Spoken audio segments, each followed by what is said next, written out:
Así que, bueno, si les parece largo. Lo que yo no estoy viendo acá en la pantalla es la sala de ustedes.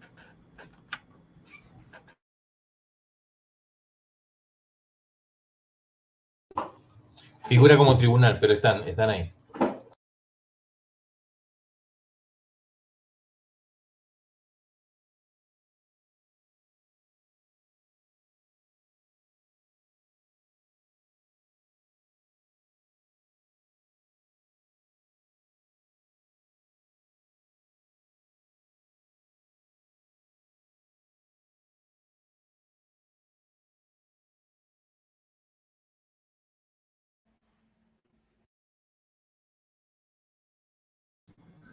Ahí está, ahí vemos ya la sala completa. Bueno. Si les parece, podemos largar a charlar un poquito. Bueno, nuevamente muchas gracias. La idea es que uno le transmita lo que es una técnica, porque no es otra cosa más que eso, no es una ciencia matemática, sino que es una forma de trabajo que practiqué con otro grupo de auditores y que en algunos casos funcionó y en otros no. Así que yo preparé un PowerPoint para orientar esta presentación, más que nada para que la charla no se vaya por las ramas y yo pueda seguir conceptualmente la idea de cómo trabajo en auditoría interdisciplinaria.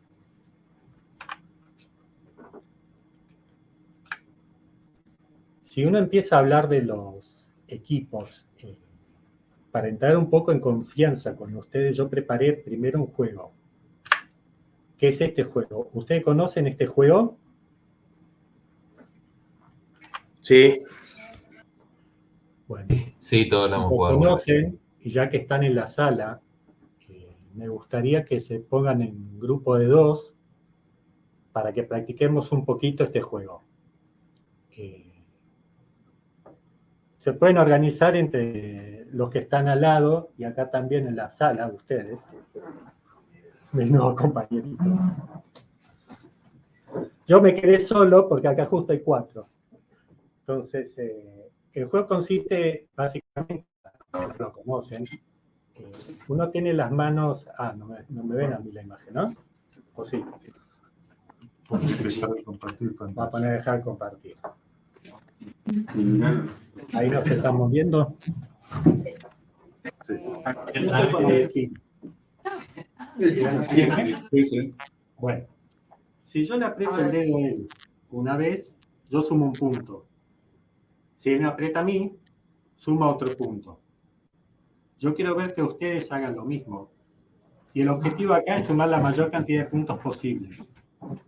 En el caso de Agustín, bueno, lo voy a dejar con su compañera para que practique. La mayor cantidad. Claro, la idea es sumar puntos. Yo no voy a observar a ustedes. Le vamos a dar... esperen. A la cuenta de 3 les doy 30 segundos y ahí vamos a ver cuántos puntos suman. ¿Están listos? No tengan vergüenza porque esto es importante que lo vean. 30 segundos. ¿Está? Bueno. Pónganse en grupo. Pónganse en grupo para que puedan hacer este juego. Los estoy viendo, ¿Empezamos ya? Yo me quedé solo, pero acá justo hay 4 en esta sala. Yo los estoy viendo. ¿Están listos? Bueno, a la cuenta de 3. 1, 2, 3.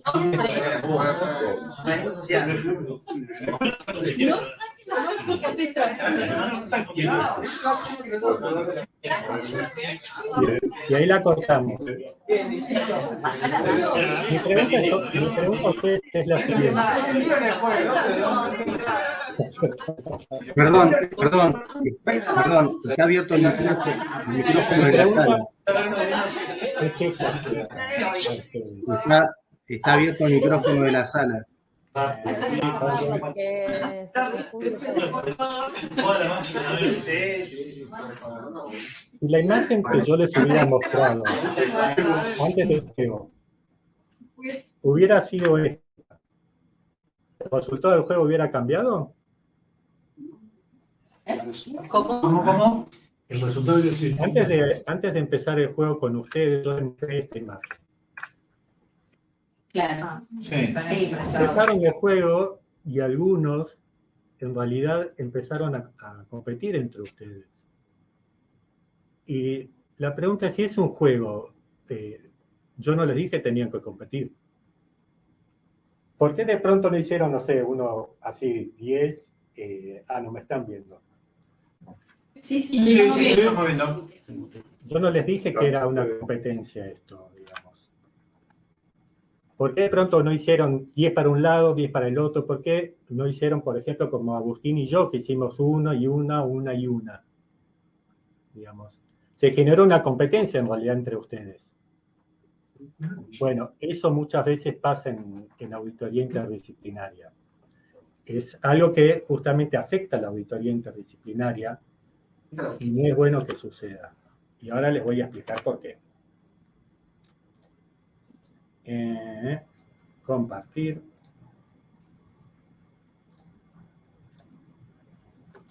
Nosotros cuando nos fuimos criando, digamos, desde chicos, todo el tiempo estuvimos trabajando en forma individual. O sea, los exámenes que nosotros tenemos, fuimos creciendo en ambientes son individuales. Hoy día yo veo, por ejemplo, en el colegio de chicos que tratan de hacer trabajos en grupo, pero la verdad que toda la vida estuvimos creciendo de forma individual. No es que nosotros hemos trabajado en equipo como pasa en otros países. La verdad que toda nuestra educación es una educación individual. Muy pocas veces nos toca trabajar, pero nos toca trabajar en grupo, ni siquiera como equipo. Las grandes organizaciones también se manejan como grupo, y eso está bien, digamos, eso es lo que permitió de que la humanidad, digamos, la sociedad evolucione y mejore mucho, porque básicamente el trabajo en grupo especializó a la gente y la producción que nosotros tenemos hoy en día como sociedad es muchísimo mejor de lo que existía hace 200 años. La gente hace 200 años, la verdad que vivía mucho peor de lo que vivimos nosotros ahora. Con todos los problemas propios, por supuesto, que tenemos en Argentina, pero igualmente vivimos mucho mejor que nuestros antepasados. Y eso se logró gracias a la que tenemos como sociedad. Por eso el resultado del juego es muy difícil que hubiera sido distinto si de pronto los integrantes de esta sala no hubieran conocido esto que es el equilibrio en Nash. Acá hay una película que yo les aconsejo que vean, que explica un poco lo que es este equilibrio. Hay, por supuesto, un montón de libros que lo explican en forma complicada, con muchas fórmulas, pero en realidad en esta película, en una parte específica de esta película, habla de algo que pasa mucho en los equipos de auditoría interdisciplinaria, que es el equilibrio de Nash. ¿Qué es el equilibrio de Nash? Cada uno de los integrantes del equipo hace lo mejor para sí, pero lo peor para el equipo. No sé si ustedes pudieron ver esta película, ¿no? Yo les cuento la imagen de la película, que es la que me interesa que conozcan. Hay una escena en el bar en la cual está Nash con sus amigos y justo entra una chica muy bonita con sus amigas. Entonces, los amigos de Nash le dicen, Nash es este personaje, ¿no? Le dicen, vamos por la chica bonita. Claro, pero Nash se da cuenta de que si van todos juntos por la chica linda, la van a tosigar, se van a estorbar y al final todos van a perder. Entonces dice, no nos conviene a nosotros ir por la chica linda. Pero tampoco nos convendría ir por las chicas, por las amigas de la linda. Porque si todos vamos por las amigas, como a ninguna chica le gusta ser segundona, también nos van a rechazar. O sea, en las dos posiciones vamos a perder. Cada uno individualmente va a hacer lo que piensa que es mejor para sí, pero en el fondo todos vamos a perder. De una forma la chica linda nos rechaza y de la otra forma las amigas también nos rechazan, nos quedamos solos igual. Entonces él dice, no, la solución nuestra, ¿cuál sería para evitar este equilibrio de Nash? No apuntemos cada uno a ganar, ganemos un poquito menos. Y en vez de ir todos contra la chica linda, ya que es un objetivo imposible, si vamos todos juntos, vamos y nos divertamos con las amigas, porque hay suficientes amigas para todos, y entonces todos vamos a ganar. En los equipos de auditoría interdisciplinaria muchas veces pasa eso. Si cada uno de los integrantes del equipo apunta a ganar individualmente, el equipo también fracasa. Los equipos de auditoría interdisciplinaria tienen dos problemas. El equilibrio de Nash es uno, que es justamente esta competencia que se genera entre los integrantes. El otro problema, pero no le pude traer un ejemplo, es el parasitismo que se genera en los equipos. Que es cuando de pronto hay gente que quiere entrar al equipo de auditoría interdisciplinaria, pero en realidad no quiere colaborar en el equipo. Simplemente busca ser parte del equipo. Y la verdad que una auditoría interdisciplinaria en el fondo es un trabajo, no es más que eso, es un trabajo como cualquier otro, y como en cualquier trabajo hay que producir. O sea, una persona que ingresa para no producir, en realidad se transforma en una carga para los demás integrantes del equipo. Ese es otro problema de la auditoría interdisciplinaria. Pero el más peligroso es el que yo les acabo de mostrar. Es la competencia interna de los integrantes del equipo. Y esa competencia no es mala, en realidad es muy buena, pero en otra clase de organización, no en un equipo de auditoría interdisciplinaria. En las sociedades modernas, sobre todo en las grandes empresas, hay mucha competencia individual entre los integrantes, pero la forma de trabajo también es otra. No trabajan en el fondo como un equipo, sino como un grupo, y eso es algo que uno tiene que separar. Una pregunta que les hago, no sé si están escuchándome bien, es ¿qué es lo que pretende en realidad una organización de nosotros como auditores? Si uno tuviera que definirlo en una palabra, ¿para qué existe la auditoría en una organización? ¿Me escuchan? Sí. Pueden contestar, yo Quizás para- les quiero una idea. A mí siempre me buscan para controlar, es lo único que esperan de mí. Si yo tendría que definir la función mía en una organización en una palabra, me buscan para controlar, no pretenden otra cosa. ¿Cuál es el tema? Uno se topa, yo les puse acá un ejemplo de un organigrama cualquiera. Este es el INDEC. Uno se topa con una organización como esta, donde hay miles de personas adentro trabajando. Y la verdad que la gente que está acá, en el directorio o la gerencia principal de esta organización, es muy difícil que termine conociendo a todas las personas. En el INDEC capaz que trabajan 3.000 personas, si es que no es más todavía. Y el señor que está acá trabajando es muy difícil que conozca a todos los empleados de acá. Y mucho menos que los controle, obviamente. Por eso está la auditoría. Y yo les cambio de organización, si no es una multinacional. Digamos, no es muy distinta la situación en esta empresa de la que es un organismo público. Digamos, la gente que está trabajando acá, que es la que decide de que vengan los auditores a la organización, a veces lo hacen por un requisito legal. Pero si no, el otro problema es que no están en condiciones de controlar a cada uno de los empleados. Tienen que delegar esa tarea y esa tarea la delegan en nosotros. Ahora, hay dos formas de control. En realidad hay muchas más, pero digamos a nivel de auditoría hay dos que se destacan. Una es la tradicional, que es la que uno conoce, que está en los libros de Sloze, en el libro de Fowler-Newton, que básicamente lo que es una especie de auditoría vertical. El directorio arma un programa de trabajo de auditoría En realidad el programa lo arma la auditoría, se lo sugiere al directorio y el directorio lo aprueba. Y después baja la orden de controlar un sector cualquiera en forma vertical. Dicen, bueno, vamos a ir a controlar a esta gerencia PYME. Vamos un equipo de auditores. Voy yo, vamos, si tuviera que trabajar con ustedes, va con ustedes, un equipo de 2, 3, 4, 5 personas. Empezamos a controlar esta gerencia PYME, que está acá. Damos vuelta a la empresa, la gerencia esta, vemos todo lo que hay que ver con las pruebas de auditoría, por supuesto, y emitimos un informe que después se eleva en forma vertical. Ahora, ¿qué es lo que pasó? Por ejemplo, en este lugar de la organización nosotros no lo estamos viendo. Nosotros vinimos a controlar la gerencia PYME y de pronto la gerencia PYME se interrelaciona, por ejemplo, con esta parte que es la área de operaciones y tecnología, y nosotros no lo hemos controlado.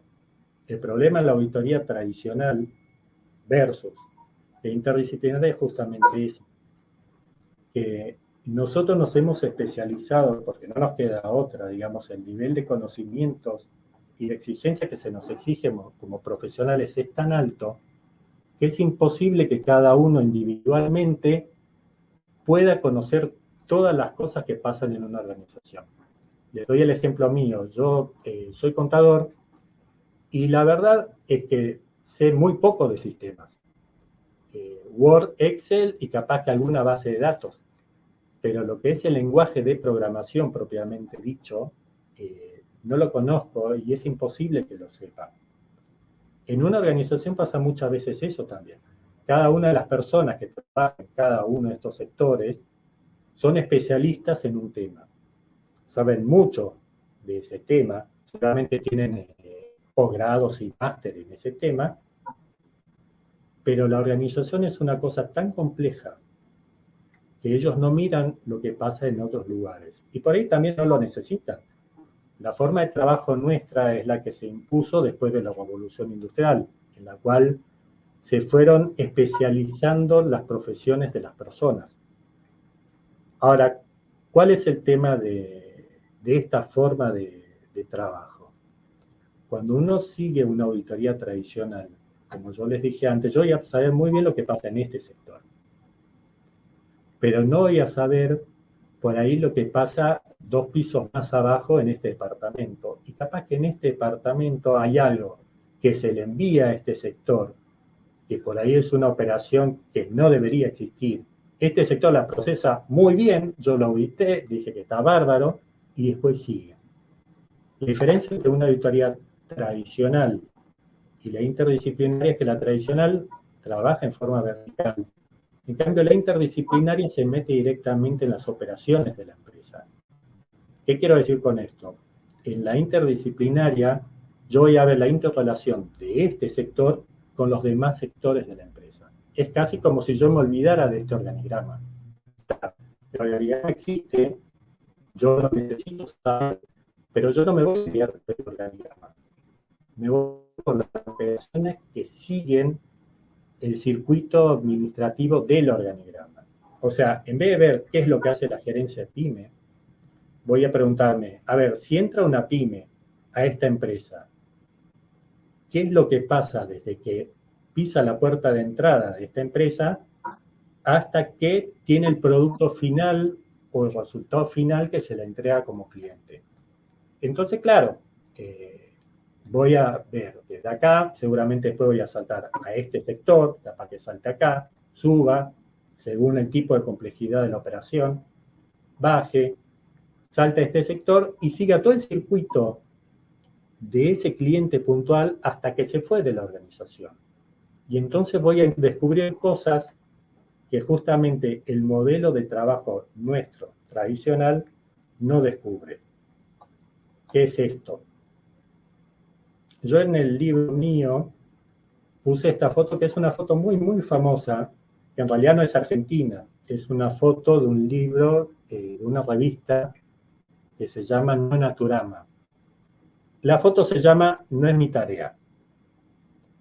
Acá, si yo hubiera seguido una auditoría tradicional, para controlar esto, yo seguramente hubiera ido a ver el camioncito, hubiera visto que se paguen los seguros, hubiera visto de que al chofer se le pague todo en blanco, que se llene, digamos, el tarro de pintura que él necesita para trabajar, que las ruedas estén en condiciones. Pero si después el operario va por la ruta y esquiva una rama y termina con este resultado, a mí se me hubiera escapado en una auditoría tradicional. Lo que voy a ver es el resultado final de los problemas. ¿Qué quiere decir con esto? Hoy en día, digamos, en el 2022, nosotros estamos empezando a ver los fraudes que se hicieron con las tarjetas de créditos y las llamadas truchas de la época de la pandemia en los bancos. Digamos, ya pasaron 2 años y estamos viendo las consecuencias en realidad. Las consecuencias son los juicios que de pronto se le siguen a las entidades financieras. Hubiera sido mucho mejor poder parar eso antes de que pase. Y cuando yo escribí el libro, voy a una mención aparte, una de las cosas que me molestó es que cuando yo estaba estudiando, siempre tenía ejemplos de empresas multinacionales extranjeras. Digamos, en lo local, no había nada. Y la verdad es que no envidiar a los que están afuera. Esta es una foto de mi ciudad. Yo vivo en la ciudad autónoma de Buenos Aires y esta es Avenida Libertador. Avenida Libertador es una de las avenidas más importantes que tiene la ciudad autónoma de Buenos Aires. Y esta calle también es una de las más famosas que tiene la capital federal, que es Juramento. Ahora, comparemos la foto anterior con una foto local. Fíjense lo que pasó acá. Si yo analizo esto como auditor, me imagino que seguramente acá hubo un ingeniero al que se le encargó hacer esta tarea. Ese ingeniero se topó con la cartografía de la ciudad autónoma de Buenos Aires. Hizo todos sus cálculos estructurales,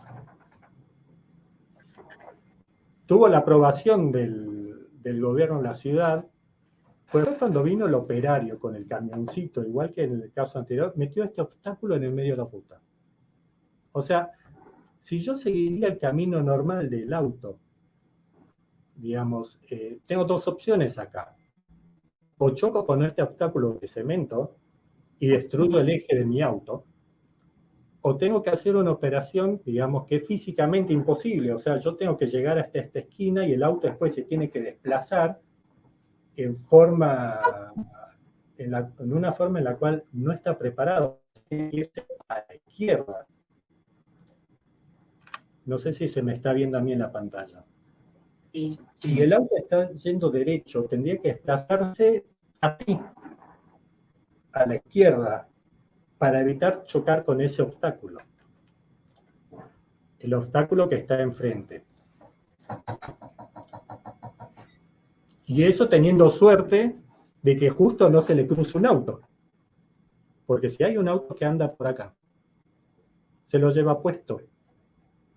Fíjense que la verdad que nosotros como argentinos no tenemos nada que envidiarle a las personas que ven afuera. Casi todos los libros que uno lee para aprender estos temas son norteamericanos en realidad. Sí, se ve que a estos tipos les gusta escribir mucho, pero nosotros tenemos los mismos problemas. No es que no los tenemos. Ahora, fíjense cómo se comporta la gente y cómo uno se va adaptando a una realidad distorsionada. ¿Qué quiero decir con esto? ¿Se acuerdan que yo les dije, nosotros hemos nacido en la revolución industrial? Nosotros estamos muy acostumbrados a trabajar en forma individual. Y fíjense cómo el tránsito se ordenó. Prácticamente este carril, o sea, como es imposible físicamente seguir derecho por este carril, fíjense cómo la gente empezó a ir por el otro. Y entonces se llegó a una normalidad, digamos. Hay una normalidad de tránsito en esta avenida Libertador, donde prácticamente este carril no se usa. Ahora, ¿por qué no se usa? Porque si hay alguien que está medio distraído, tiene dos opciones. O destruye el eje del auto chocando con este obstáculo, o tiene que hacer una maniobra en la cual puede chocar. Entonces, está bien, eso le puede pasar a alguien distraído la primera vez. La segunda vez también. Pero a la tercera, ya la gente va en piloto automático prácticamente, digámoslo así, y no usa este carril. Bueno, en las organizaciones muchas veces pasa esto también. Cuando se genera esto, se generan, si esto lo hablaríamos en términos financieros, se generan como desarbitrajes dentro de la organización. Se generan estos desvíos en las tareas del organigrama que son aprovechadas por distintas personas. Algunas personas son internas y otras personas son externas a la organización. Se dieron cuenta de este desvío y sacan provecho. O sea, en vez de hacer lo que hace el tránsito normal, que es anular prácticamente esta vía, sacan provecho de esto. ¿Cómo? Por ejemplo, acá podrían después empezar a estacionar doble fila, si con tal este carril no se está usando. Ahora, lo que yo creo es que la gente que planificó esto en el gobierno de la Ciudad de Buenos Aires no tenía esta idea. Lo que ellos en realidad querían era que esto se use. Pero fíjense que el resultado final es muy distinto a lo que en realidad debería ser. Hasta esta misma línea no tiene una continuación con esta. Y el tema de esto es que, bueno, acá en esta sala hay 4 chicos que son de Capital. Seguramente van a ir a ver esto. Vamos a buscar. Bueno, si ustedes van dentro de unos cuantos meses y tienen la suerte de venir a la Ciudad Autónoma de Buenos Aires, o dentro de un año, seguramente esto va a seguir acá. Pero va a haber otra cosa que se generó gracias a esto. Acá por lo menos desapareció esta línea. Muchas veces en las organizaciones pasa eso. Pasa eso porque nosotros nos hemos criado una forma de trabajo que no comparte información.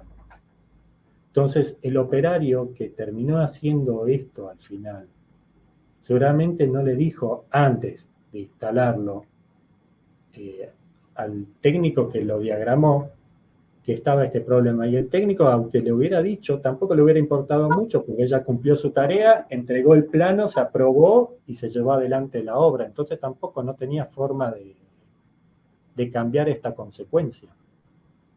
Pero sí el tráfico se ordenó. Este carril, que seguramente no fue lo que pensó el ingeniero que diagramó este camino, se perdió. En una organización pasa muchas veces eso. Y yo les traje acá a un señor que era un sociólogo, que se llama Durkheim, que explicó muy bien cuál es este problema. Este señor es un sociólogo que vivió en Francia y murió justo antes de que empiece la revolución industrial.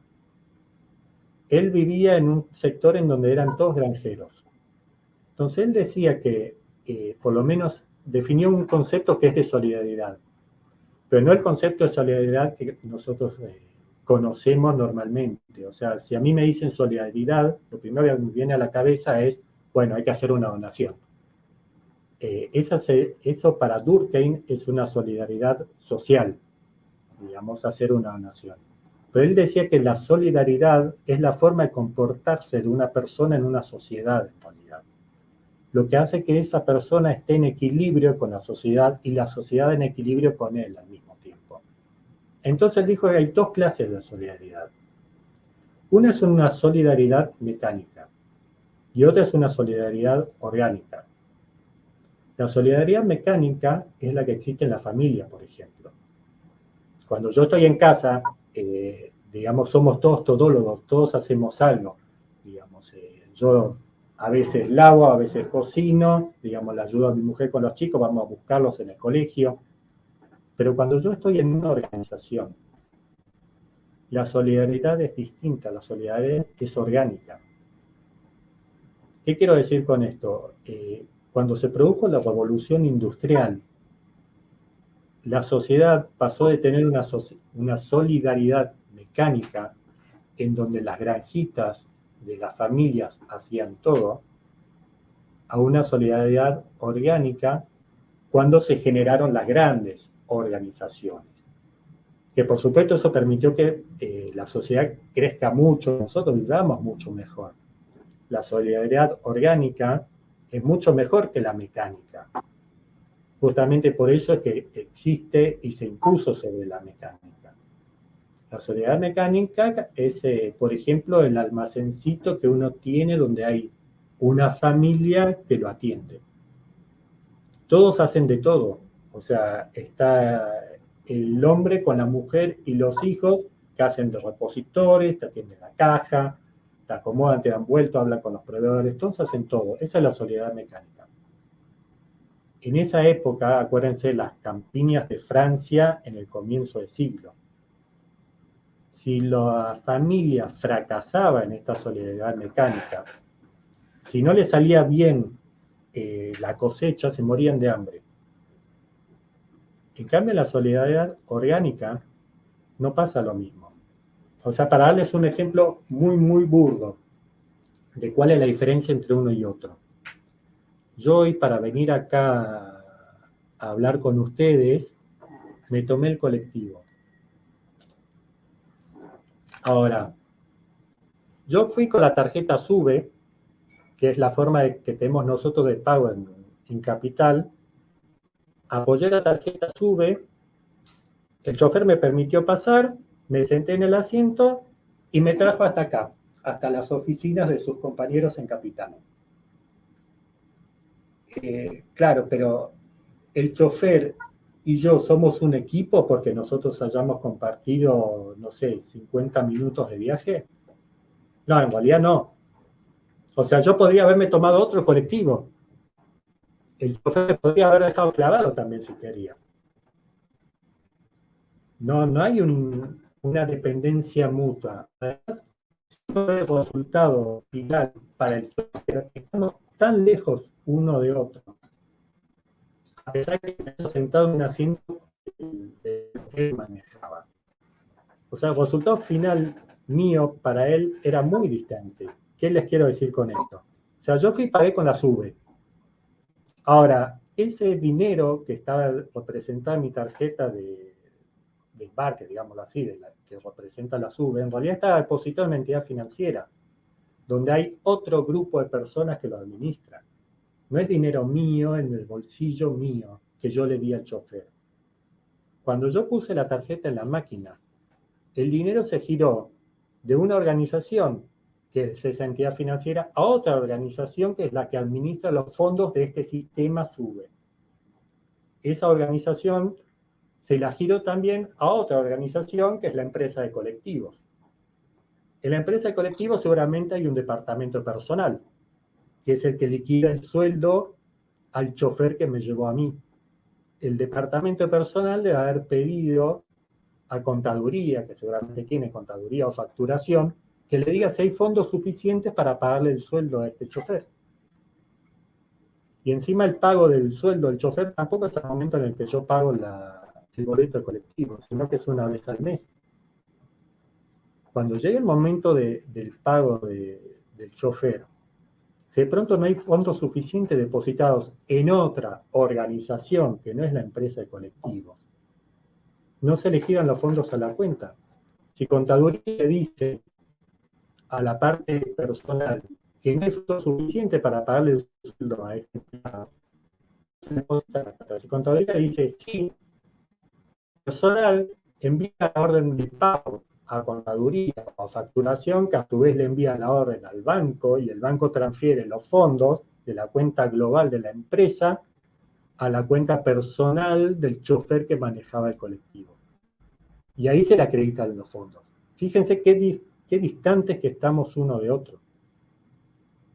O sea, hay mucha distancia entre el resultado mío, que era llegar acá al centro, y el resultado esperado del chofer, es cobrar el sueldo, porque si no, no estaría trabajando. Y eso no es malo, al contrario, eso es algo muy bueno y tiene que ver con la solidaridad orgánica que descubrió Durkheim. Justamente, hace 2 siglos no podría haber existido esta forma de vida nuestra si nosotros teníamos una solidaridad mecánica. Ahora, ¿cuál es el tema? Todas las organizaciones, las grandes organizaciones, trabajan en base a una solidaridad orgánica. Si el organigrama este organigrama no es más que un contrato social. Hay 3.000 personas que se pusieron de acuerdo en la forma de trabajar en una organización, pero aplican una solidaridad orgánica. No se interrelacionan entre sí. Los equipos interdisciplinarios, a diferencia de esta organización, aplican una solidaridad mecánica. Sería como si fuera una micropyme, pero es una micropyme que se metió en una mega organización. Entonces, justamente ahí es cuando empiezan a ser los problemas. Yo los llamo problemas, en realidad no son problemas, son desvíos que se producen por la falta de comunicación, por la forma de trabajo. Justamente se metió una organización que tiene una solidaridad mecánica en una organización que tiene una solidaridad orgánica. Esta diferencia de tiempo de trabajo entre uno y otro hace que se empiecen a ver cosas que antes no se veían. Y esas cosas en realidad son obvias. Son cosas como estos de bio, digamos, libertador y juramento. O sea, uno va casi como en piloto automático. Nosotros ya hemos nacido con la revolución industrial. Ya nos hemos criado con esta forma de vivir y se nos escapan estos pequeños detalles. Estos pequeños desvíos. El tema es que hay gente que lo descubre. Y esa gente lo descubre y los aprovecha. Bueno, una auditoría interdisciplinaria descubre estas cositas. Que una auditoría tradicional también lo descubre, obviamente. Pero lo descubre 2 años después cuando ya no sirve absolutamente para nada. O sea, al tipo que le aplicaron la estafa virtual y le generaron un préstamo en la tarjeta de crédito, que hoy descubramos que pasó, ya no sirve de mucho porque a lo sumo nos vamos a presentar en un juicio como peritos o como testigos de una estafa que ya pasó hace 1 año y medio o 2. Digamos, lo que era importante es evitarlo antes, no después. Lo que es importante es de pronto, primero que esta situación no se genere, pero ya que se genera, ya que existe, y ya que uno la ve, o solucionarla, o evitar después las consecuencias de esto. O sea, que este desvío de pronto no se profundice. Que no aparezca algún vivo y estacione acá doble fila, o que transforme esto en una cochera de motos o de bicicletas, o que de pronto el mismo gobierno de la ciudad, para salvar esto, empieza a generar curvas en una avenida que es recta. Digamos. Eso es lo que trata de evitar la auditoría interdisciplinaria. Ahora, el tema es cómo. Primero, en cuanto a lo que es la relación entre nosotros como compañeros, cuando nos toca trabajar juntos, después de golpearme muchos años contra la pared, yo aprendí a interpretar un poco mejor este cuadro que les muestro a ustedes, que se llama La Realidad, que también lo saqué de otro libro. ¿Cuál es el tema? Si uno empieza a leer libros de filosofía, de gente que existió, no sé, 300 años antes de Cristo, esa gente dice que no existe la realidad, sino que cada persona tiene su propia realidad. Y yo al principio no entendía mucho esto, sobre todo cuando era más chico. O sea, yo decía, bueno, pará, si yo estoy sentado delante de ustedes y tengo una computadora, eso es lo que veo. Pero la verdad es que yo tengo una visión de ustedes que por ahí no es la misma de mis compañeros ahora de sala o de ustedes mismos que me están viendo de frente. Este cuadro, si yo le pregunto a distintas personas qué es lo que ven acá, voy a obtener respuestas distintas también. algunos me van a decir de pronto que este hombre los está invitando a bailar. Otros me pueden decir que están discutiendo. Alguien me puede decir que este señor está hablando por teléfono. Alguien me puede decir que en realidad se está mirando el mentón. Digamos, voy a obtener muchas respuestas distintas para una sola imagen. Y el tema viene por acá, o sea, cada observador ve su propia realidad y con esa realidad tenemos que tratar de sintonizarnos nosotros. ¿No? Cuando hablo de nosotros me refiero a nosotros los integrantes de un equipo de auditoría interdisciplinaria. Pero cada uno de nosotros tiene limitantes. ¿Qué quiero decir? La forma en que yo de pronto vea las cosas que están pasando delante mío depende de muchas cosas. Por ejemplo, yo uso anteojos, eso es un limitante. Pero también depende mucho de qué me haya pasado en el día, de mi estado de ánimo, la forma en que yo interprete los distintos estímulos que tengo. Y eso pasa no solo conmigo, sino con los otros compañeros míos del equipo. O sea, si yo de pronto formo equipo con un norteamericano, digámoslo así, ya tenemos una limitante que es el lenguaje. O sea, él, si bien va a ver esta misma imagen, pero la interpretación de él va a ser distinta. Y la forma de expresarla y comunicarla conmigo también va a ser distinta. También depende si de pronto, no sé, tuve un mal día, no sé, tuve un problema con mis chicos en el colegio justo antes de venir a hablar con ustedes. La forma de interpretar esta imagen va a ser distinta en el caso mío. Y seguramente con el otro integrante del equipo. Eso es algo que tenemos que saberlo, porque en realidad en el equipo lo que necesitamos es generar una sintonía entre nosotros, y sobre todo si en realidad las orientaciones profesionales nuestras son muy diferentes. Nos vamos a topar con el mismo problema que estamos auditando, pero si de pronto yo estoy auditando con un médico, digámoslo así, imaginemos que a mí me pidan hacer una auditoría en OSDE, para dar un ejemplo, sobre las prestaciones médicas. Yo tengo dos opciones. O voy y estudio 5, 10 años o 7 medicina y me presento, o voy y me junto con un médico que ya sabe la mitad de lo que yo desconozco. Ahora, el tema es que si yo decidiera estudiar medicina, la realidad mía está hoy y la necesidad, digamos, del directorio de la organización también está hoy. Entonces no me pueden esperar. Digamos, estoy atrapado, al igual que el médico, en esta realidad. No nos queda otra más que trabajar juntos, porque si no, no podemos sacar adelante la auditoría. No podemos hacer lo único que nos pide la organización, que es controlar. No nos pide otra cosa, tampoco nos pide soluciones.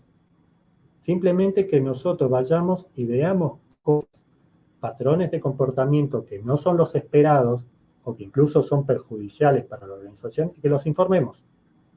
Es lo único que nos está pidiendo la organización. Después hay otros sectores que sí van a decidir qué es lo que pueden hacer, si es que pueden cambiar el organigrama, si es que pueden aplicar el equipo represivo, digamos, de la organización. Pero, digamos, nosotros lo único que tenemos que hacer es descubrir estos desvíos que se están generando dentro de la organización. Nada más, e informarlos. Pero claro, cuando yo me pongo a trabajar con el médico tiene otra orientación profesional. Y eso es algo que yo también tengo que saber. O sea, hay muchas cosas que yo de pronto vería relacionadas con la medicina que para el médico serían ridículas, digamos, que yo se las cuente. Y lo mismo pasa al revés. El médico seguramente va a ver muchas cosas que hacen a mi profesión de circuito administrativo, registros contables, que por ahí yo no le daría trascendencia porque no son tan importantes a nivel de observación de auditoría. Lo que uno tiene que tratar de hacer y darle a él el espacio para que comparta esa información. No censurarlo y mucho menos competir entre nosotros. Una auditoría interdisciplinaria necesita la visión conjunta de los dos.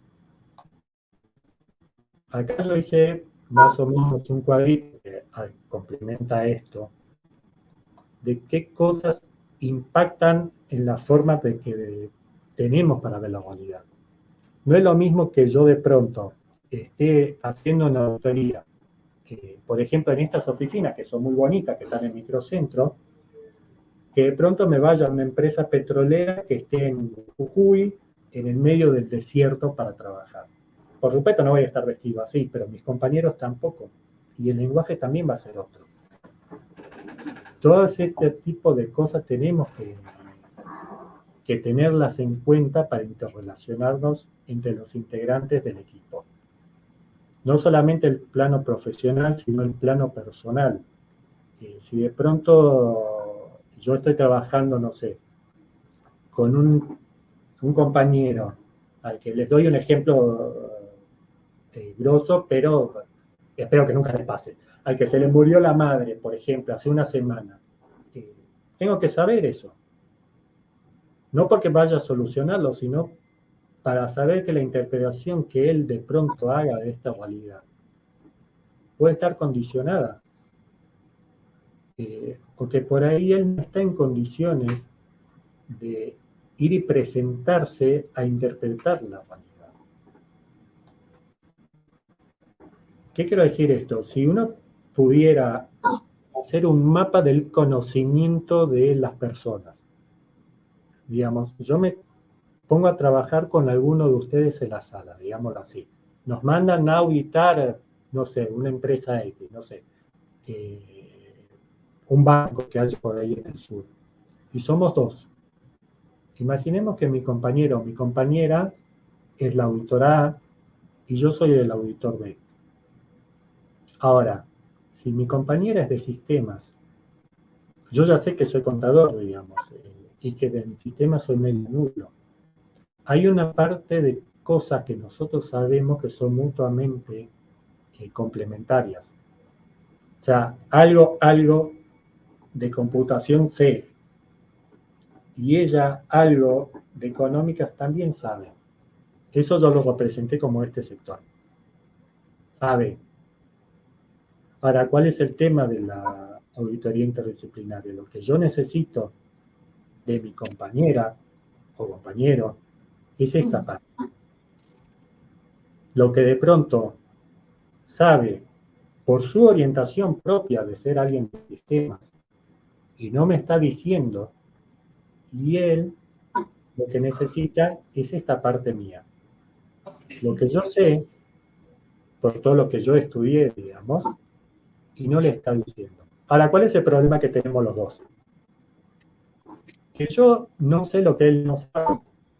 Y lo mismo pasa al revés.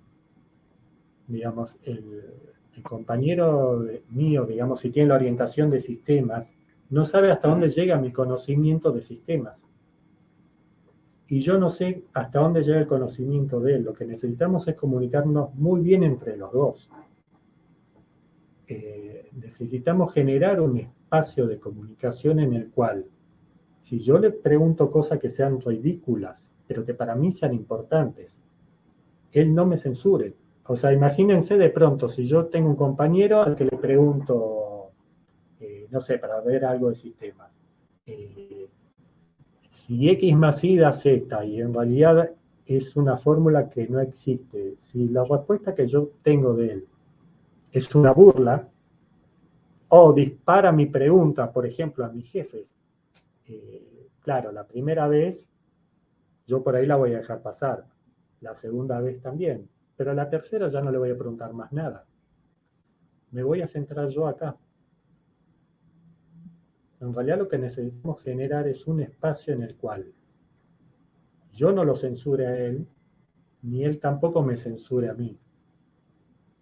Necesitamos generar otra forma de comunicación en la cual él pueda preguntarme cosas para que yo le empiece a decir las cosas que yo veo de acá. Y lo mismo pasa al revés. Este tercer sector, que yo lo dejé acá, tiene que ver con las cosas personales que por supuesto no me la van a compartir y que tampoco hacen al trabajo. ¿Qué quiero decir con esto?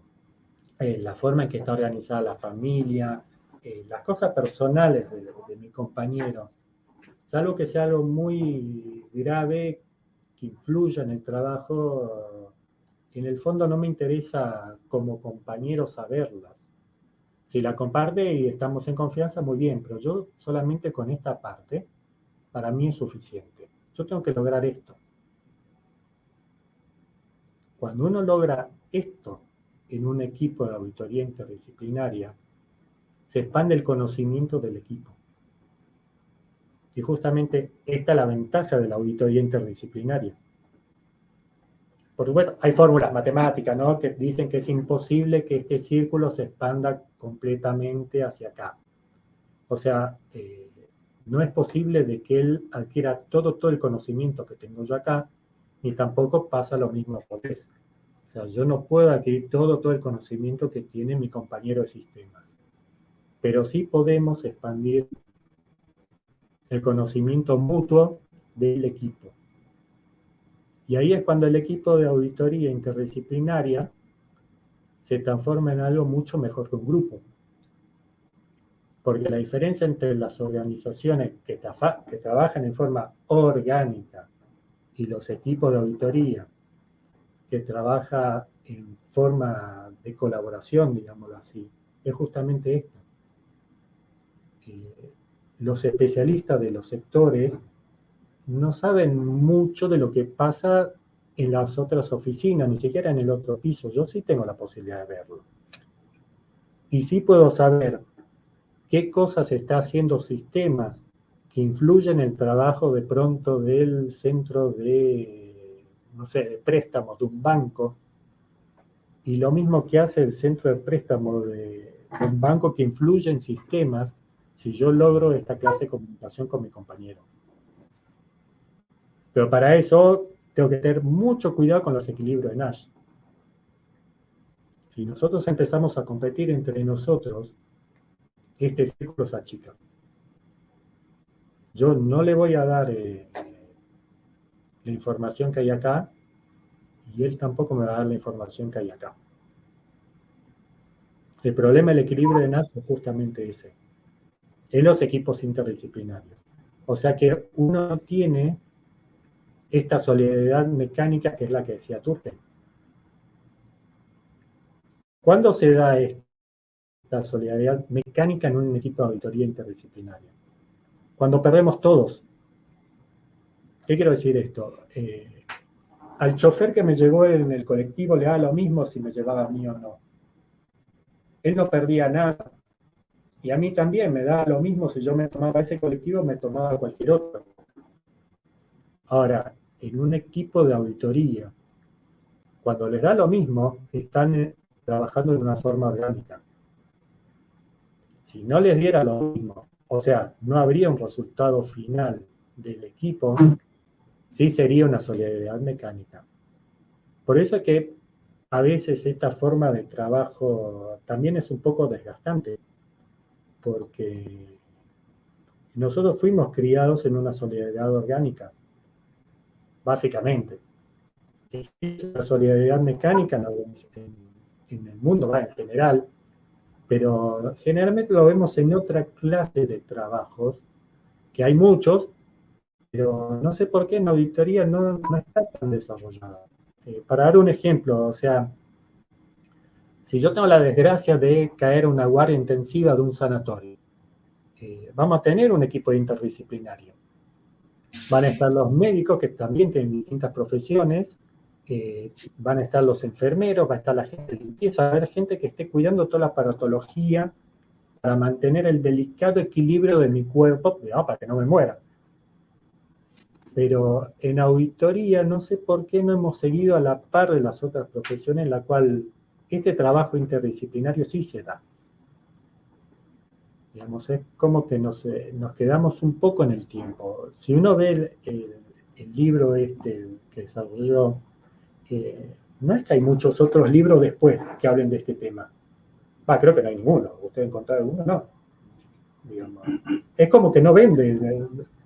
Y en realidad hay gente que sabe mucho de esto, lo trabaja todos los días, pero no hay mucha información. Digamos, no es un tema marketinero, digámoslo así. Pero después uno lo termina viendo, sí, en la práctica.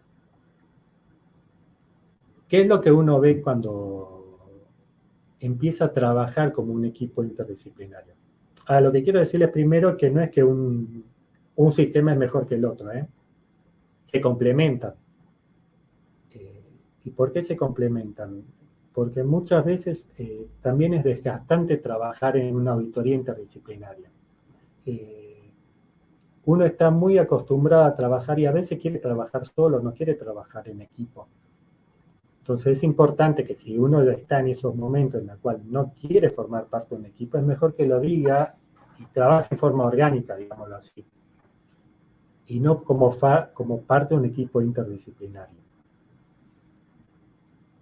Si uno toma la decisión de trabajar en un equipo de auditoría interdisciplinaria, sobre todo al principio, se genera esta curva que uno ve acá. Uno está muy cómodo trabajando en forma orgánica, empieza a trabajar en equipos de auditores que son de distintas disciplinas y el rendimiento baja. Empiezan a generarse los problemas que yo les dije antes, el tema de la competencia interna. ¿Y eso es malo? No, en realidad no es malo. Es lógico que pase. Es lógico que pase porque nosotros estamos preparados para trabajar orgánicamente. Nosotros ya nacimos en una forma de organización de la sociedad en la cual existe la solidaridad orgánica. No existe el trabajo en equipo básicamente en una empresa grande. Es un trabajo individual que está sectorizado, en donde hay un grupo que está coordinado en un contrato social. Pero no es una solidaridad mecánica como una micropyme. Entonces, cuando nosotros formamos parte de una gran organización, donde estamos muy acostumbrados a trabajar en forma orgánica, cuando de pronto nos dicen, bueno, trabaja en un equipo interdisciplinario de auditoría, al principio, como ya veníamos acostumbrados a la forma de trabajo orgánica, empezamos a chocar entre nosotros. Empiezan a generarse los problemas del equilibrio de Nash y el rendimiento empieza a bajar. Mi por lo menos deseo es que después de haber visto por lo menos la charla de hoy y darse cuenta de estos equilibrios de Nash que uno tiene, si es que ustedes están en esta etapa, que es la primera, empiecen a caminar para acá. Y empiezan a mejorar el rendimiento. Ahora que saben los dos problemas que afectan sobre todo a los equipos de auditores. Porque de la otra forma, si no, digamos, uno tiene la opción de decidir, bueno, no hagamos auditoría interdisciplinaria, volvamos al método tradicional orgánico, vamos a estar trabajando en esta zona y vamos a estar más conformes. Es una decisión que a veces, bueno, no es tan personal, a veces a uno se le imponen, pero si uno pudiera elegir, es bueno de que los integrantes del equipo tomen la decisión de aprender una nueva forma de trabajo y acostumbrarse a esa forma de trabajo. Ahora sí tiene una ventaja la auditoría interdisciplinaria, que es más divertida. En la auditoría orgánica, digamos, uno agarra los libros, los manuales y siempre es lo mismo. Hace 40 años que se audita más o menos igual. En la auditoría interdisciplinaria es como que uno empieza a transitar distintos caminos de distintas pistas que va descubriendo y cada pista es una nueva profundización. Y empieza a caminar este camino. Y a la larga la auditoría interdisciplinaria en algunas condiciones supera la orgánica. Además que es más divertida. Yo hice una clasificación teórica de distintas clases de equipos. Esta misma clasificación también la metí en el libro. En realidad uno la clasificación no la encuentra tal cual en la vida diaria, pero más o menos si uno pudiera clasificar a cómo se trabaja en equipo en una auditoría interdisciplinaria, uno encuentra estas formas o una mezcla de estas. O sea, tenemos un equipo que es funcional, como esta señora que están armando una caja, digamos.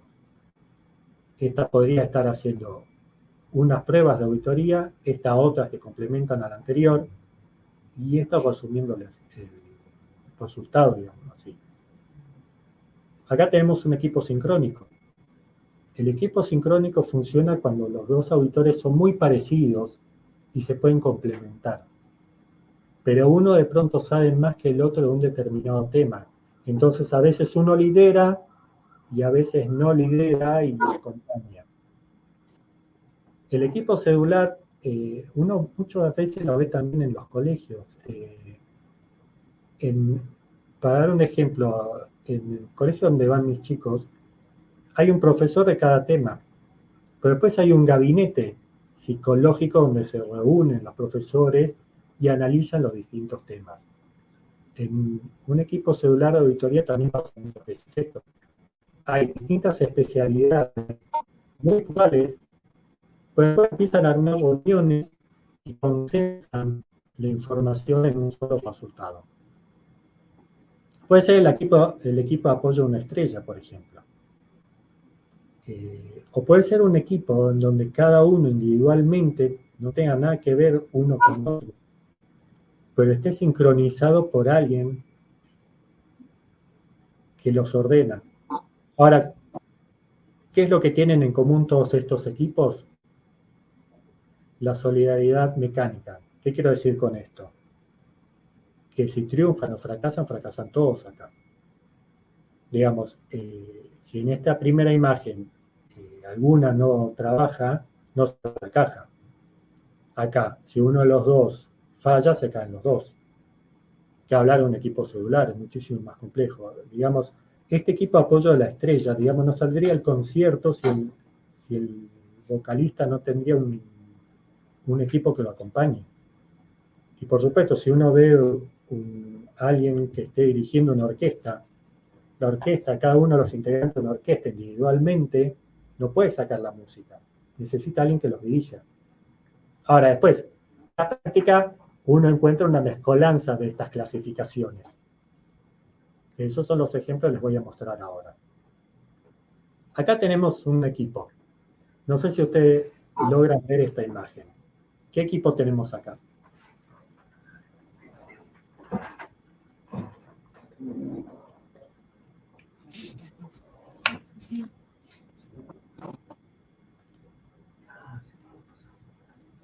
El objetivo era pasar las gaseosas de Gatorade de una vereda a la otra.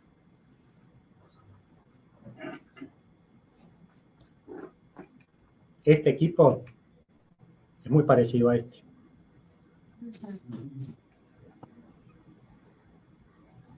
Lo que les quiero mostrar acá es la cara de la gente. Comparen la cara de las personas estas con esta chica. Es un poco más divertido en una auditoría interdisciplinaria de trabajar. La verdad que es más divertido. Es un juego a veces. Pero tenemos que tener en cuenta nosotros de que en realidad no es un juego, es un laburo y nos están pagando. Porque si no, se arma un descalabro. Y en realidad la productividad de este equipo, haciendo la misma tarea, fue mucho mayor que llevando las cosas como esta chica de acá. Y además que fue más divertido, ¿no? Acá. Este es un recital que hubo en Buenos Aires. Fíjense la estrella. Pero la estrella no habría hecho nada sin la banda. Ahora, esto fue en un lugar muy conocido acá que se llama Movistar Arena. Ahora, ¿la gente de iluminación forma parte de este equipo? En realidad no. La gente de iluminación tiene una solidaridad orgánica. O sea, si fracasaba este equipo, digamos, este equipo tenía que devolver las entradas. Pero la gente de iluminación igual cobra el sueldo. Fracasa el recital. Pero ¿cuál es el impacto para ellos salvo que los miren feo? Digamos, no hubiera sido lo mismo con esta chica. Esta chica ni siquiera vive en Argentina. ¿Tendría que viajar de vuelta? Digamos, hay que tener cuidado con eso. La solidaridad orgánica, o muchas veces uno como auditor recibe mucha ayuda en una organización. Pero por más que nos ayuden, tenemos que tener muy en cuenta de que la persona que nos ayuda, que nos está ayudando, pero no tiene la misma solidaridad en la forma de trabajo que nosotros. Porque para ellos es indiferente si nos están ayudando o no. Acá sí hubiera fracasado esto. Si esta chica, no me acuerdo cómo se llama, esta cantante, lo hubiera fracasado, no hubieran dicho, no, el recital por culpa de los sonidistas o la gente de iluminación fracasó.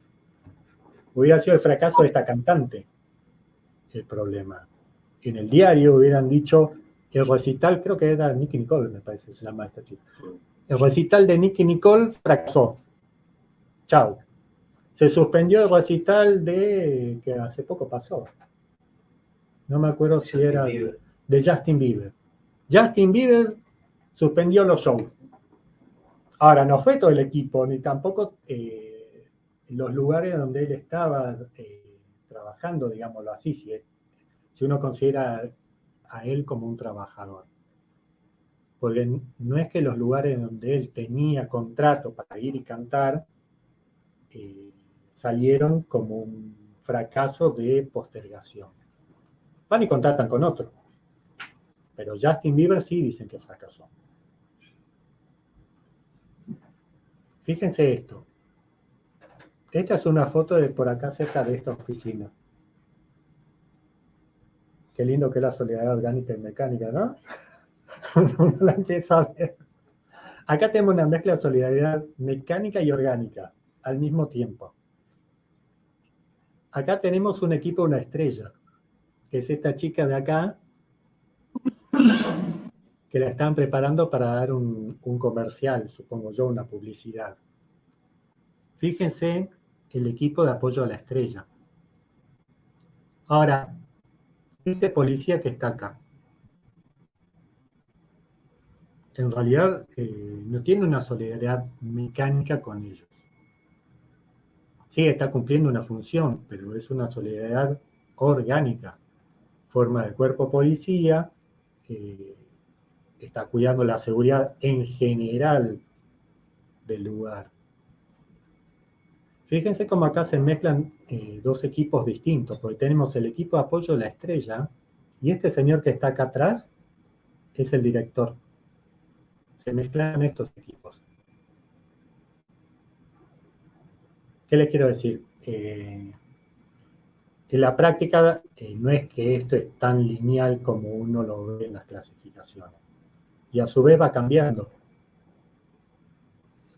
Digamos, los equipos van rotando. Fíjense lo que es la solidaridad orgánica. Acá se pasó este señor que recoge la basura, y esta chica que iba al trabajo se cruzó delante de la cámara sin darse cuenta. Dio más pasos y casi llegó a la esquina cuando se dio cuenta que arruinó la toma. Le dijo, uy, perdón, después que le gritaron un montón, digamos. Uno hace cosas en forma mecánica, por supuesto esto se nota en la ciudad, sobre todo en una ciudad tan grande como esta, pero también en las organizaciones, vamos todos en piloto automático, digamos, y no nos damos cuenta de la diferencia de tiempo. Y fíjense cómo por ahí en otras profesiones existe la solidaridad mecánica, existe el trabajo en equipo. Fíjense que acá, por ejemplo, en este grupo estaba filmando esta publicidad. Cuando termine esta filmación, en donde esta chica es la estrella, van a ir a editar esto. Y la estrella ya no va a ser más la chica, va a ser el mismo equipo de trabajo, va a estar el director que andaba por ahí en algún lado. Pero las estrellas de este equipo ya no van a ser esta chica, sino que van a ser la gente que hace la edición de esto con el sonido, por supuesto. Esta chica ya va a quedar dentro de la cinta y prácticamente claro. Prácticamente ya ni hace falta en el equipo. va a poder ser descartada del equipo. El resultado final, por supuesto, es el trabajo de todos, pero esta chica ya no va a ser la estrella, por lo menos no de esa etapa, capaz que sigue la publicidad. Hablando de conversaciones, yo, si es que tienen la posibilidad de ver esta película, porque es una película muy, muy vieja, pero yo no encontré hasta ahora otro lugar donde uno pueda encontrar tantas herramientas de lenguaje para un auditor como esta película. Esta película se llama 12 hombres en pugna. Se trata de un jurado en el cual se condena a muerte a una persona y este personaje no está de acuerdo. Pero si uno analiza cómo habla este personaje, empieza uno a ver que tiene preguntas abiertas, preguntas cerradas, tiene repreguntas, y que de cada uno de los integrantes del equipo de jurado le sacó esta parte. Busca cuáles son sus necesidades y por qué opina lo que opina. Sobre todo es muy buena la última imagen, cuando en realidad una persona que todo el tiempo decía que era culpable, en realidad decía culpable, bueno, les estaría hackeando la... No les voy a dar el final. Pero es muy buena la última escena. Acá en esta película, creo que en ningún otro lugar, si bien hay muchos libros que hablan sobre cómo tenemos que comunicarnos entre nosotros, creo que en esta película mezcla todas las herramientas juntas. Tarea para el hogar. ¿Se acuerdan del primer juego que hicimos? Sí. Pues me gustaría que para la próxima aumenten la productividad del juego. Vean cómo. Ahora, como esto es un trabajo de equipo, en realidad los equipos están divididos a dos, pueden compartir información, porque en realidad los auditores compartimos información. Eso no quita de que de pronto el resultado final sea un informe firmado por alguno, pero pueden compartir información y me gustaría ver si logran descubrir la magia de este juego para que aumente la productividad. Ahora, les digo que la productividad puede más que duplicarse, ¿no? Sí coopera. Y un consejo para que vean las interrelaciones de los equipos es esta película de acá. No hay buenas películas de auditoría, en realidad no hay películas de auditoría, de auditoría interdisciplinaria. Lo que sí uno ve, en realidad, son películas que muestran tareas de auditoría y después se mezcla con otras cosas. En esta película en particular, uno ve tareas de auditoría interdisciplinaria. Y después la película se desvía porque cada uno saca provecho de la falla que encontró. Pero es muy bueno que vean cómo se interrelacionan estos personajes, cómo se interrelacionan estos. Y este lo puse solo porque en realidad él no trabaja en equipo. Cuando ustedes vean la película van a ver que él no trabaja en equipo. Él es un tipo brillante, pero no trabaja en equipo. Estos dos sí. Acá tenemos dos equipos distintos. Bueno, y les dejé esta frase de un japonés muy conocido, digamos, del principio del siglo, que dice que individualmente cada uno de nosotros es una gotita, pero juntos somos un océano. Y a ver, ¿cómo corto? ¿Ya me están viendo? Sí. Sí, ya estamos bien. Si tienen Excelente. preguntas, adelante. Yo sé que les pide todo muy rápido, pero este PowerPoint se los puedo pasar por mail para que estén tipo machete. Y bueno, el libro supongo que lo tienen, ¿no? Sí. Claro. el libro en realidad, justamente el tema del libro, que cuando yo lo escribí, el libro este en realidad fue una tesis de una maestría, que se terminó publicando en realidad. Cuando yo desarrollé la tesis, del otro lado, la gente sabía muy bien de lo que les estaba hablando. Entonces yo no amplié los conocimientos en el libro. Pero en realidad, en el libro, en la tesis, después la tesis se transformó en el libro. En realidad estas son las cosas que están detrás, que de pronto uno debería saber cuando trabaja en auditoría.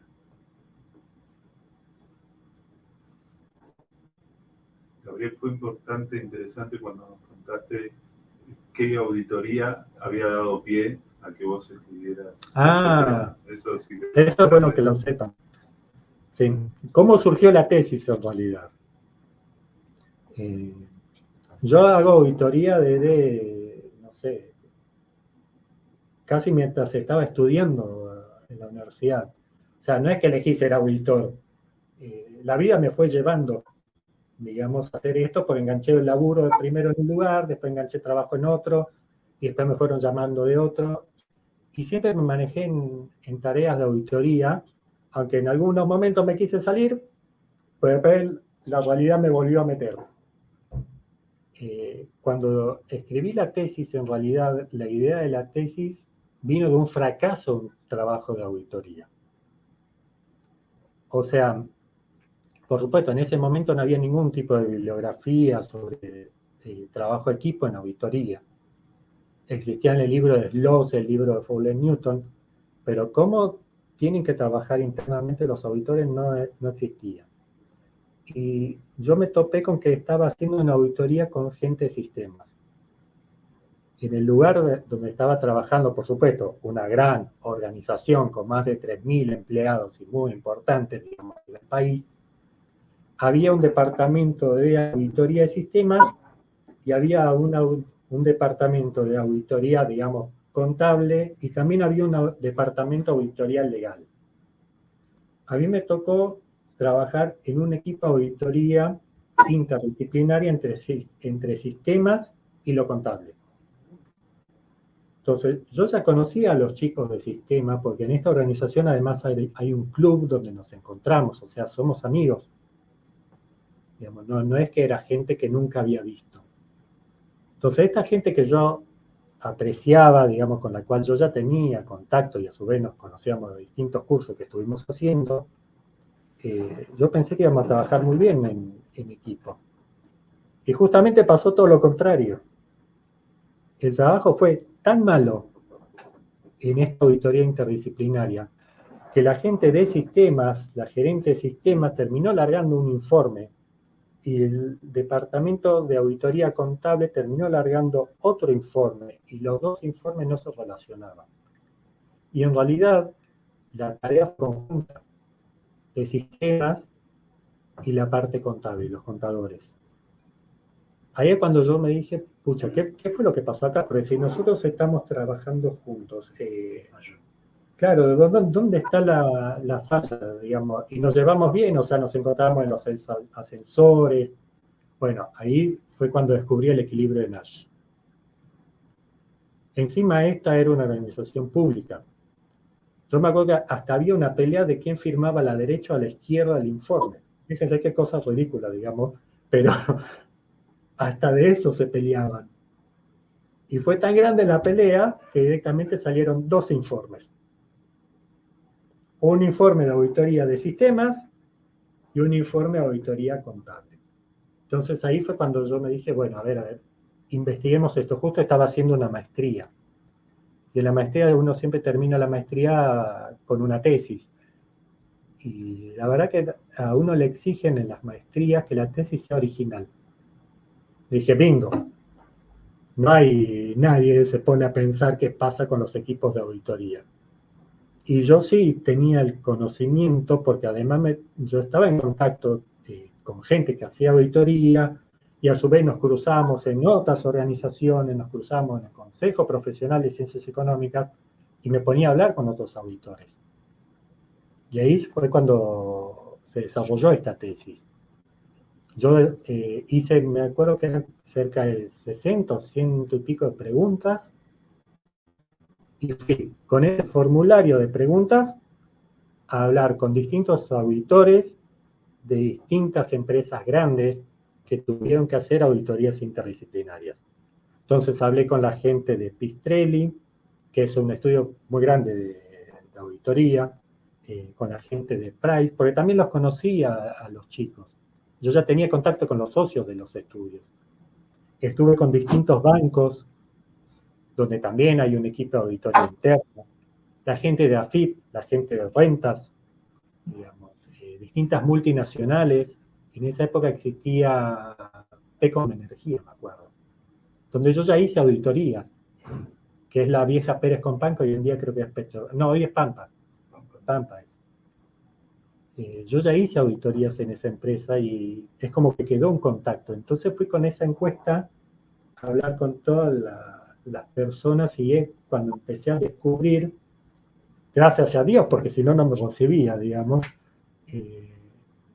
estos problemas de las auditorías interdisciplinarias y cómo solucionarlo.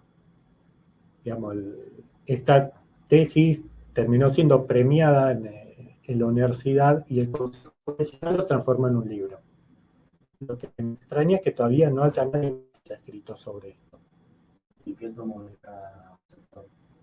Yo fui con la misma pregunta y en realidad las preguntas no son técnicas, sino a vos te gusta lo que vos haces, más o menos la orientación. O sea, ¿te gusta el laburo que vos estás haciendo? ¿Te sentirías cómodo trabajando con otra persona? ¿En qué condiciones vos estarías cómodo? Digamos, ¿qué clase de persona? ¿Con quién no te gustaría trabajar? ¿Con quién sí te gustaría trabajar? Por supuesto, las respuestas eran enormes, ¿no? Porque de pronto también me metía con los jefes. Me decía, ¿qué pasa con tus jefes? Digamos, ¿qué clase de jefe tenés? ¿Es un jefe democrático? ¿Es un tirano? Digamos, hay distintas, uno puede hacer una clasificación de personalidades. Entonces uno puede decir, bueno, tu jefe es una persona que ayuda a la integración del equipo, se mantiene aparte, es un jefe tipo Days and Fest, que en realidad prefiere que ustedes trabajen y él corrige. Digamos, ¿vos qué preferís como auditor? ¿Trabajar en equipo? ¿Te gustaría trabajar con familiares que no lo sean? ¿Te gustaría trabajar con compañeros? ¿Qué pasa cuando vos te topás con alguien que no te entiende y tenés que explicarle? ¿Te sentís más cómodo con alguien de que es nuevo en auditoría, de que es una persona que ya tiene experiencia? ¿Qué pasa cuando vos trabajás con alguien que ya tiene experiencia y impone sus decisiones? ¿Qué pasa si vos te das cuenta que está equivocado? Son muchísimas preguntas que les hice y las clasifiqué. Me llevó creo que 8 meses más o menos clasificar las respuestas, pero justamente después de clasificar las respuestas encontré patrones comunes. Y eso fue lo que me permitió a mí descubrir el equilibrio de Nash. Cuando muchos auditores de distintas organizaciones... más alto llegaste a la conclusión que... Claro, cuando muchos auditores de distintas organizaciones que no tenían nada que ver una con otra, porque una de pronto era una petrolera, otra era un banco, y el otro tampoco uno puede decir que sea un auditor, porque en realidad es un inspector de la AFIP, digamos, que es una especie de auditor, pero el objetivo es un poco diferente, digamos, porque la implicancia para esa persona también es diferente. O sea, digamos, si a mí se me escapa algo en una organización privada, por ahí me miran feo, pero para un inspector de la AFIP, si se llega a escaparle algo, capaz que tiene una implicancia para él judicial. No es el mismo grado de responsabilidad que tiene él que de pronto el que tenía yo. De pronto los auditores que trabajan en una petrolera también tienen otra orientación, porque digamos la parte contable está buena, qué sé yo, pero también hay muchos que son ingenieros. La verdad que una empresa petrolera es un despelote, es muy, muy difícil de manejar, hay muchísima información, y la información es solamente técnica y la parte de sistema. Me tocaron empresas también a las cuales les pregunté, en donde eran empresas de pronto de eventos. Entonces ahí no hay papeles, hay gente. Y hay gente en una gran contradicción. Digamos, para darles un ejemplo. Hay una empresa que ya está quebrada, que en su momento estaba en concurso, que yo fui síndico del concurso, que se llama Eventos Buenos Aires. La empresa esta es mágica, porque en realidad no tienen, bueno, cuando funcionaba, ¿no? En la pandemia se fue, pero la empresa esta prácticamente no tenía empleados, eran 5 personas. Ahora, en el momento del evento, que pasaba todos los fines de semana, la empresa empleaba a más de 60 personas, indirectamente. Ahora, terminaba el evento, que duraba 2 horas, y todos se desparramaban. Era mágico, digamos, esa empresa era mágica, porque no tenía ningún tipo de relación. Pero también tenía una gran contradicción esa empresa. La contradicción, ahora es medio triste que uno lo diga, pero bueno, es la verdad, digamos, cada organización es distinta, que uno está en un momento muy especial de la vida de las otras personas, en ese momento. Digamos, uno iba y controlaba, ¿no? Como Víctor. Pero es un momento de una fiesta de 15 años, de festejo, de casamiento. Entonces, la verdad que la gran mayoría de los empleados en ese momento de festejo son gente de villa y que nunca sería capaz de tener una fiesta de 15 como la que ellos mismos estaban viviendo y la que estaban atendiendo. Entonces, uno tenía esa contradicción propia de esta empresa, que justamente necesita muchísimos controles por el tipo ese que estaba atendiendo a los invitados, que en realidad es gente de buen nivel económico, porque estaba en condiciones de pagar esa fiesta. No estaba en condiciones el empleado de tener esa fiesta. Entonces uno por ahí podía tener un tipo de rancor y apoyar esa fiesta, que es un momento mágico. Y después se desparramaba. Pero sí tenía, hablando de esa empresa sí tiene algo que es solidaridad mecánica.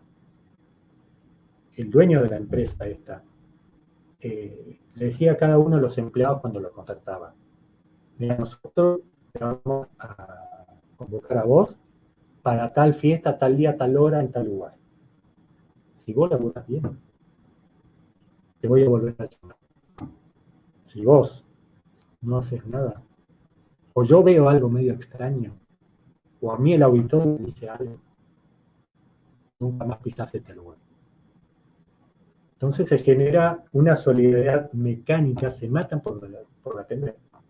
Porque saben que es esa fiesta, es ese resultado. No es que hay otras. Digamos, se matan por atender bien para que lo vuelvan a hacer.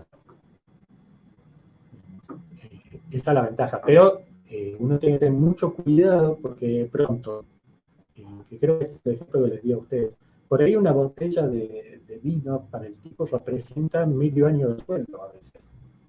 Entonces, él solamente por robar esa botella y venderla, ya no necesita trabajar por 6 meses para lo que es el nivel de ingresos que tiene. Entonces la tentación también es muy grande. Igual después siempre había un sobrante y se lo compartía. ¿Me escuchás? ¿Ya? Sí. Bueno, interesante. El tema sería, bueno, en la próxima supongo que nos dará las herramientas que ha planteado en el libro para ir solucionando. ¿Me escuchás bien? Sí. Porque es cierto, si uno, sin el ánimo de hacer un diagnóstico, por ahí empezamos con las auditorías interdisciplinarias y no sé, hemos bajado el rendimiento, precisamente porque veníamos con esta solidaridad orgánica que decís vos. El auditor es contador, y esa pelea yo la entiendo a partir de la competencia profesional, ¿no? Que tiene 40, 50 años. Y es cierto que cuando tiene que trabajar con otro tipo de profesionales, compartir ese conocimiento, entenderse, empezar a ver qué es lo que ve el otro profesional. De hecho, en lo orgánico, como decís vos, el auditor antes agarraba, bueno, yo hago la auditoría, si tengo una consulta legal, le escribo la consulta al abogado, el abogado contesta y ahí quedaba. Esa era la voz del abogado. Era una cuestión orgánica. Cumplía con su rol dentro de la organización. Ahora se nos pide que no, que sean parte de la auditoría, o sea, es una auditoría interdisciplinaria junto con informáticos también. Estamos, Hay creo muchos que en libros ese que tienen momento muchas ayudas. en el cual hemos bajado el rendimiento y sería muy importante el tema de las herramientas para empezar a mejorar ese rendimiento, que cada uno veamos cómo hacemos para aportar al trabajo interdisciplinario. Porque también, como vos decís, es cierto, es una auditoría de procesos, es horizontal, es auditoría integral, lo cual hace necesario el conocimiento de diferentes temáticas. Entonces, bueno, es todo un tema y nos faltan por ahí esas herramientas que nos lleven a potenciarnos como equipo de trabajo, a convertirnos en un equipo de trabajo interdisciplinario. Me parece que, bueno, la próxima charla... Eso viene ahora. La que cierre el círculo. Claro, eso viene ahora, pero lo que es importante que sepan los dos problemas principales de los equipos interdisciplinarios. Uno es el equilibrio de Nash. O sea, yo les tiré el ejemplo del jueguito este. Pero la verdad que uno tiene miles y miles de ejemplos que les puede tirar después en el propio trabajo. Lo importante es detectarlos para tratar de evitarlos. Justamente que no pase de que de pronto el contador compita con el de sistemas. Que no traten, digamos, si uno va al ejemplo de la película El equilibrio de Nash, que no traten de darse a la chica más bonita que entró a la fiesta, digamos, los dos. Pueden ganar los dos, pero por ahí no lo que ellos esperaban. Dándole un ejemplo nuestro sería, mirá, los aspectos a auditar más importantes son los jurídicos. No, los aspectos son más importantes informáticos. No, los contables son más importantes. No, etcétera. Tenemos esas discusiones, tal cual, esas discusiones en los grupos que te llevan a nada. Terminamos chocando entre todos. Claro, en realidad ninguno de todos es el más importante. ¿Qué quiero decir con esto? Volviendo a los fraudes estos que se produjeron en la pandemia. Uno podría decir de que son fraudes informáticos, digamos, los que vivieron los bancos en la pandemia de estos tipos que robaban datos de las cuentas. Pero también la gran mayoría de estos fraudes se hicieron con llamadas telefónicas en realidad. Era gente que llamaba por teléfono o de pronto mandaba un mail con un link.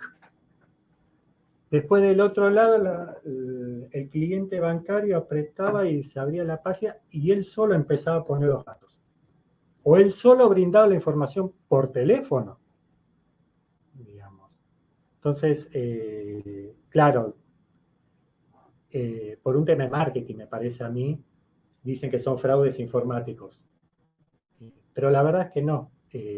Son una mezcla de todo. En realidad uno tendría que llamarlo un fraude sociológico, que involucra sistemas, e involucra también a la parte de comunicación con las personas.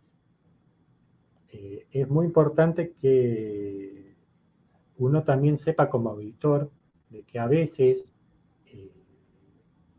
en un determinado momento uno se destaca en la tarea de campo, pero después en otro termina ayudando en realidad.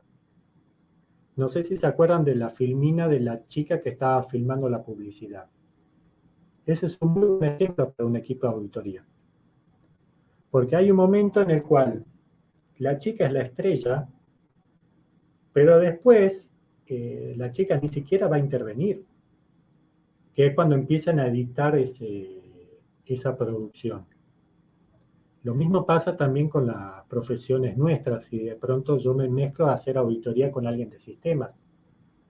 Hay un momento en el cual se va a destacar el auditor de sistemas, en la tarea de campo, quiero decir. Hay un momento en el cual se va a destacar el auditor contable y por ahí en un momento yo tenga que ponerme a disposición del auditor de sistemas, y por ahí en otro momento el auditor de sistemas se va a poner a disposición mía, pero después el informe, digamos, ninguna observación es superior a la otra porque el informe es conjunto.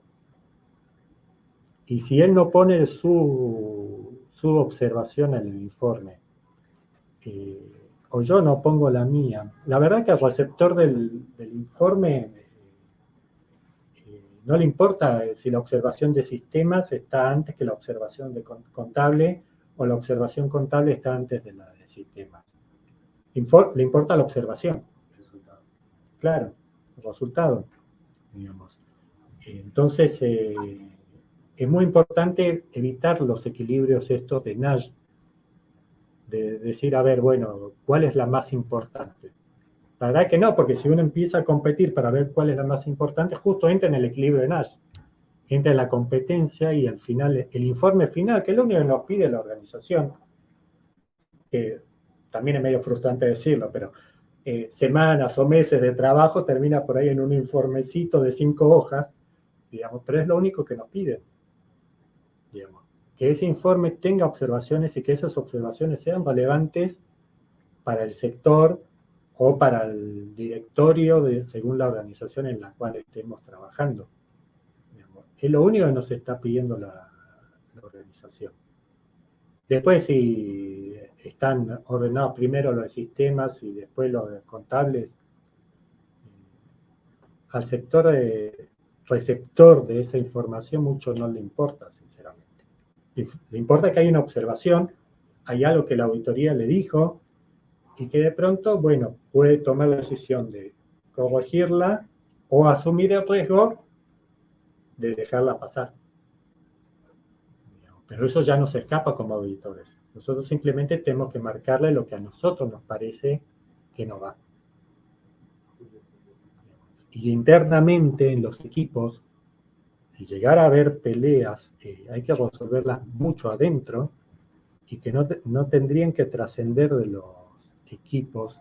Justamente tenemos que tratar de evitar los equilibrios de Nash cada vez que lo veamos. Y se van a ver mucho se van a ver. En el trabajo cotidiano se van a ver, y por eso, bueno, las herramientas del lenguaje, que es así se ven. Sí les aconsejo, si encuentran esta película, que le presten mucha atención a este personaje, a Henry Fonda. Al único que está en desacuerdo al principio. Fíjense el trabajo que está haciendo el personaje, como va lentamente viendo.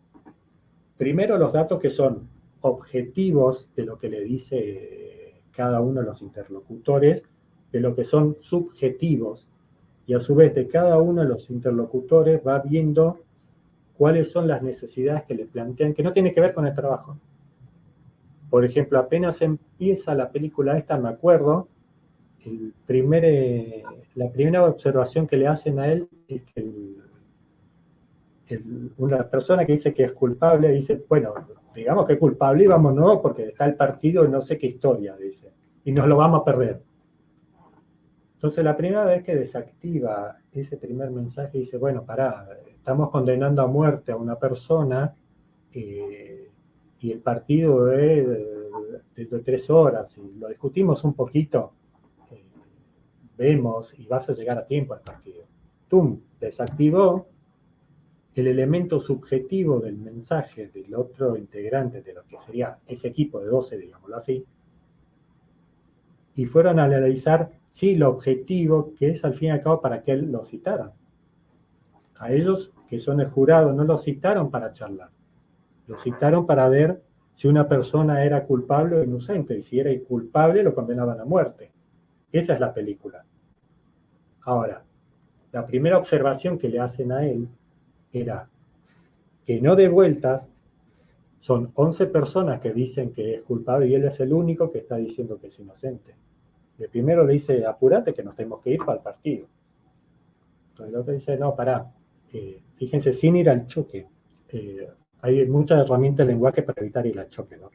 El diálogo. Claro, el diálogo.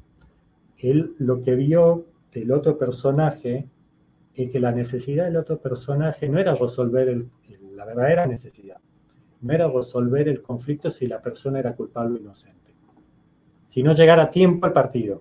Entonces le dijo, no, pará, si nosotros charlamos un poquito vas a llegar a tiempo al partido.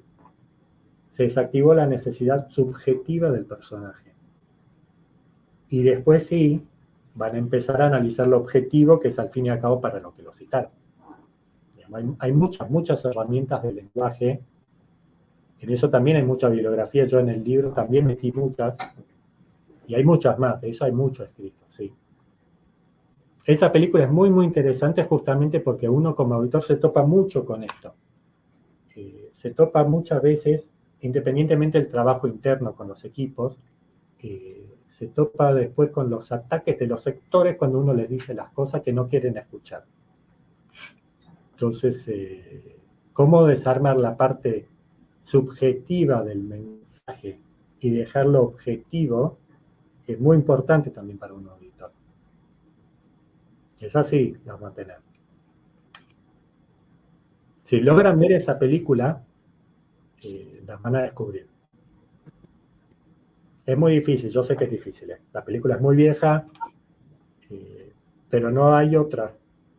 La primera es la mejor. No sé si tiene otra duda. No, nadie más, Gabriel. Nos vemos entonces, ¿cuándo es? ¿La próxima? El miércoles. El miércoles. A la 1. A la 1. De Bárbaro. paso, si van por la ciudad, fíjense, ya que les mostré la parte del tránsito. Sí. Ya vamos a ir a Fíjense que Buenos van a Aires a empezar ver a eso. aparecer cosas y en donde ustedes mismos están trabajando que demuestran la solidaridad orgánica. Y ahora como auditores interdisciplinarios ustedes van a empezar a ver las otras solidaridades que son las mecánicas. ¿Está? Vamos. Muchas gracias. Gracias. Muchas gracias. No, gracias a ustedes. Gracias. Cuelgo.